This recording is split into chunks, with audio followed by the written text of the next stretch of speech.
કતવરા પોલીસે શંકાસ્પદ વાહનનો પીછો કરી વાહનમાંથી લાખો રૂપિયા અફીણના જીંડવા પોસ્ટડા ઝડપી પાડ્યા। કતવરા પોલીસ દાહોદના ઇન્દોર અમદાવાદ હાઈવે પર પેટ્રોલિંગ કરી રહી હતી, જે દરમિયાન કતવરા પોલીસની નજર શંકાસ્પદ ફોર વ્હીલર ગાડી પર પડતા તે ફોર વ્હીલર ગાડીનો પીછો કરતા તે ફોર વ્હીલર ચાલકે પોલીસને જોઈ ફોર વ્હીલર ગાડી હાઈવેની વચ્ચેના ડિવાઈડર પર ચડાવી ચાલક નાસી ગયો।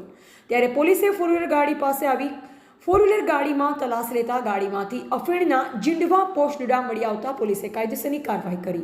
રિપોર્ટર અજય સાંસી। હકીકત એ પ્રકારની છે કે national highway Ahmedabad Indore highway જે નીકળી રહ્યો છે એ નેશનલ હાઈવે ઉપર કોઈપણ પ્રકારની ઇલીગલ પ્રવૃત્તિ ના થાય કે ઇલીગલ વસ્તુઓનું પરિવહન ના થાય એ માટે જિલ્લાના પોલીસ વડા ડૉક્ટર રાદીપસિંહ ઝાલા સાહેબના માર્ગદર્શનમાં અલગ અલગ ટીમો, પોલીસની ટીમો, થાણાની ટીમો, એલસીબી એસઓજી અવારનવાર પેટ્રોલિંગ કરતી હોય છે।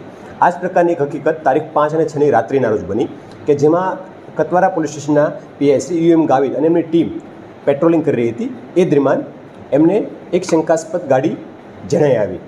એમને રોકવાનો પ્રયત્ન કરતાં ગાડી દ્વારા ડિવાઈડરની ઉપર ચડાવી અને ત્યાંથી ભાગવાનો પ્રયત્ન કર્યો, જેથી શ્રી ગાવિત અને એમની ટીમ દ્વારા તેમનો પીછો કરવામાં આવ્યો અને પીછો કરતાં કતવારાથી આગળ અવંતિકા હોટલની આગળ વધી ત્યાં ગાડીએ સાઈડમાં દબાવી જેનો ચાલક હતો એ ઉતરીને ત્યાંથી નાસી છૂટ્યો। પોલીસે તેમને પકડવાનો પ્રયત્ન કર્યો, પરંતુ અંધારાનો લાભ લઈ મકાઈના ખેતરો આવેલા હોય તેમાં એ ભાગી ગયો।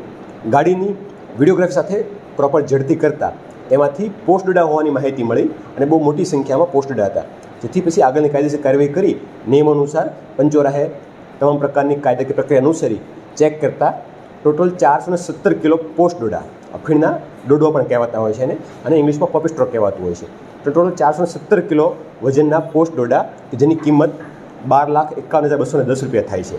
આટલી કિંમતનો જથ્થો જપ્ત કર્યો છે। આ પ્રકારનો એક બનાવ ઘણા સમય પહેલાં પણ બન્યો હતો, જેમાં પણ એક આ રીતની ગાડી આવેલી અને પાછળ પોસ્ટડા ભરેલા હતા કે જેનો ચાલક નાસી છૂટેલો હતો। તો આ ઘટનામાં હાલમાં એક સુરાગ મળ્યો છે, જેના પર પોલીસ કાર્ય કરી રહી છે। આ સિવાય જે ગાડી નંબર પ્લેટ છે એ પણ પ્રથમ દ્રષ્ટિએ ડુપ્લિકેટ બનાવી હોવાનું જણાઈ આવેલ છે, તો એ દિશામાં પણ હાલમાં તપાસ ચાલુમાં છે। કોઈની ધરપકડ છે? નહીં, હાલમાં કોઈ ધરપકડ થઈ નથી। આરોપીને શોધી કાઢવા માટેની તજવીજ હાથ ધરવામાં આવેલી છે।